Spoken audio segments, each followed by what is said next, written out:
Hello, magandang araw. Ito po si Mark TV Bawalan.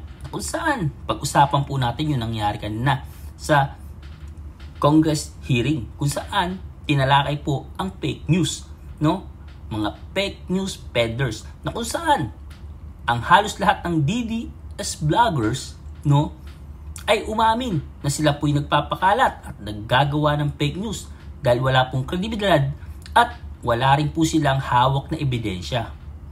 Kaya po sila nag-apologize. Dahil po dito, marami sa kanila ang natakot ma-cite in contempt.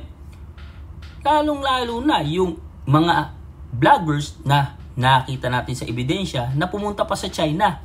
Kaya pala ito, mga pro-China, Dahil doon sila daw natuto mag-edit, tinuruan sila kung paano gumawa ng mga reels, maging magaling, dito sa mga platform na kung saan, wala naman dun sa China. Kaya po, pag-isipan yung mga babuti, ito po mga pro-China vloggers na ito, na mga DDS, kung paniniwalaan nyo po, pero ngayon, sila mismo ang nagsasabing sila ang nagpapakalat ng fake news, walang kredibilidad, mag-isip-isip po kayo.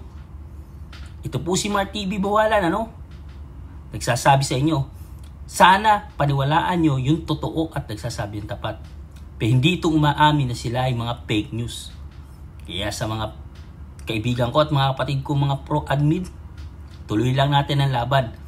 Lalabas din po ang katotohanan. Suportahan natin ang administrasyon, suportahan po natin ang ating mahal na presidente. Maraming salamat po. Paalam.